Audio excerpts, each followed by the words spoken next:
Chances are, if I told you I needed some superglue, you could walk directly to a drawer in your kitchen and pull out a crinkled little tube. Most houses have a tube of this stuff. It is among the pinnacle of adhesive technologies. It creates a very strong bond with very little time needed to cure.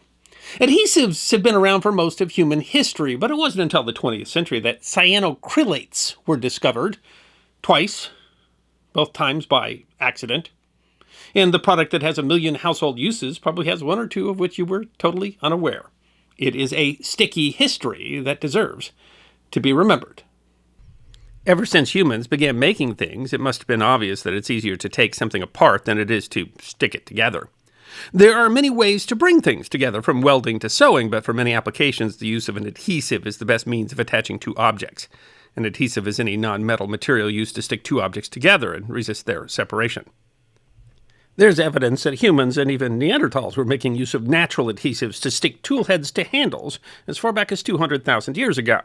These early adhesives included birch sap, which can be dried distilled to form tar. This is a simple adhesive, but there's evidence from around 70,000 years ago from Sibidu Cave, South Africa, of plant gum and red ochre being mixed to create a stronger and more resilient glue. The remains of the 5,200-year-old iceman called Ötzi, found frozen in a glacier near the Austria-Italy border, had tools that seem to have used pitch, which comes from heating tar during production. Glues became somewhat more commonplace in later antiquity. References to them in literature appears as early as 2000 BC, and a casket found in King Tut's tomb was made of wood and glue. Egyptians used glues made from milk proteins, starch, and gypsum. The Greeks and Romans further advanced adhesive technology, developing wood veneering techniques and using glues made from animal and fish blood, bone, hide, milk, cheese, and vegetables and grains. In a manner of speaking, ancient civilizations were literally held together with adhesives. Greeks used slake lime as mortar, and Romans created pozzolanic cement, which was used to build the Colosseum and Pantheon, buildings of such cultural importance that they could be considered to be a bond between past and present. Beeswax was used as caulk and sealant on Roman ships. Adhesives also played a role in the success of the Mongols, who stuck arrows in their enemies, with bows made of bamboo, horn, and sinew glued together with animal glue. But they didn't find anything strong enough to hold together the Roman Empire, and after the collapse of Rome, adhesives seemed to have fallen into disuse in Europe during that period called the Dark Ages, when much of European culture became a bit unglued. But sticky returned during the early modern period when furniture makers began using glues in their products. The first commercial glue plant was built in the Netherlands in 1690, which made glue from animal hides. The first British patent for glue was issued in 1750 for a glue made from fish parts. In the U.S., the first patent for glue was issued in 1876 to the Ross brothers for their milk protein-based glue. The era of modern adhesives arrived when rubber was added in 1830. Inventor Horace Day's use of natural rubber-based adhesives were used for surgical and electrical tapes. Glue and glue manufacturing were an essential part of holding together the Industrial Revolution. Like many technological advances, World War II saw the first appearance of what we now call superglue. In 1942, companies across nearly every industry were glued to the task of aiding the war effort. This included Eastman Kodak, the camera and film company. Kodak put together a wide variety of material for the U.S. Army, including cameras, films, pontoons, synthetic fibers, bomb fuses, and even hand grenades. Harry Wesley Coover Jr. was working at the Kodak Research Laboratories in Rochester, New York, on research involving cyanoacrylates in order to find a material to make clear plastic gun sights. But the cyanoacrylates were found to be incredibly sticky, which made them difficult to work with. He and his team soon discarded the material, deeming it unsuitable for their current efforts. The first patent regarding cyanoacrylates was filed in 1947 by B.F. Goodrich Corporation for a process particularly concerned with promoting the adhesive action of such compositions. In 1951, Coover was working with a new team at the Tennessee Eastman Company, looking for a temperature-resistant coating for jet cockpits, with another researcher appropriately named Fred Joyner. Joyner spread the 910th compound between a pair of lenses on a refractometer and afterwards found that he could not separate the lenses. According to Coover's daughter, Dr. Melinda Coover Paul, he ruined the machine. Joyner's first response was panic at ruining the machine. This time, Joyner and Coover recognized that a substance that stuck things together might have practical applications. Cyanoacrylates are a family of chemicals, with the most common monomer being ethyl cyanacrylate. To make the glue we know, it's often mixed with another material like fumed silica to give it the viscous gel consistency we're familiar with. The adhesive works when the monomer rapidly polymerizes, when it contacts water in even extremely small amounts. It has several advantages. It cures quickly, usually within seconds, creates an extremely strong bond. Because the reaction relies on water, superglue is actually more effective in thinner layers. It offers a strong bond, especially with rougher surfaces, and bonds many different substances. It gives easily to friction, however, and has a low shearing strength, so it's not necessarily ideal in all situations.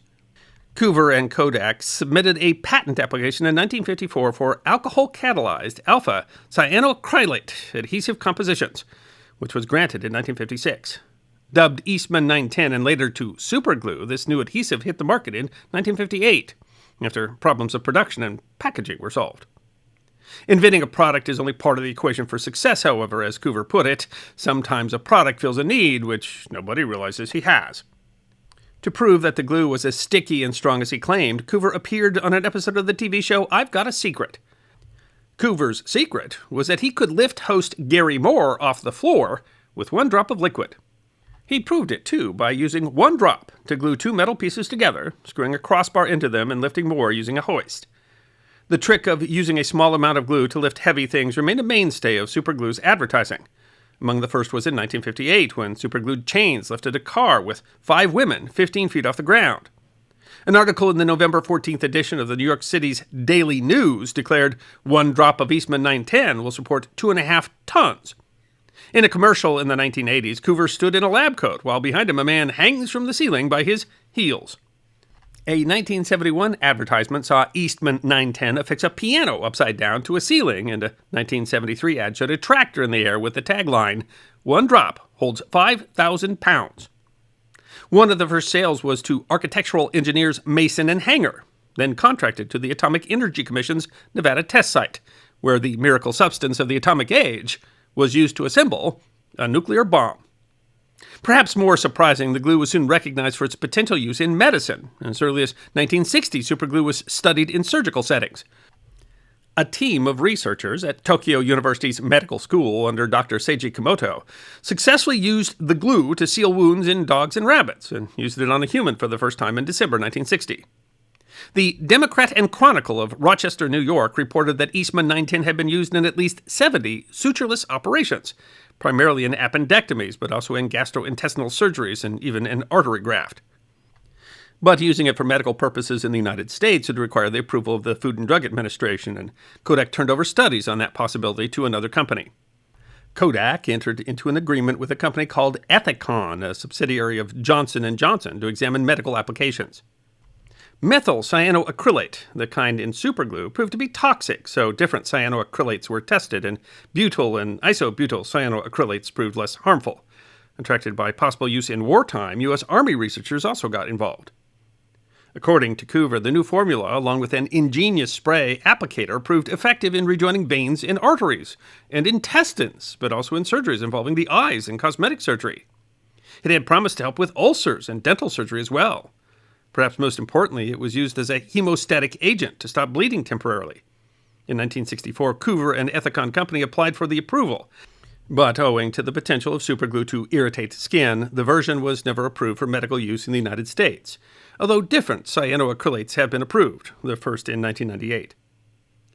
Lack of approval hardly stopped people from using it when it was necessary. By 1966, the glues that Coover had been testing were tested by a special surgical team, which, according to Coover, saw almost miraculous results.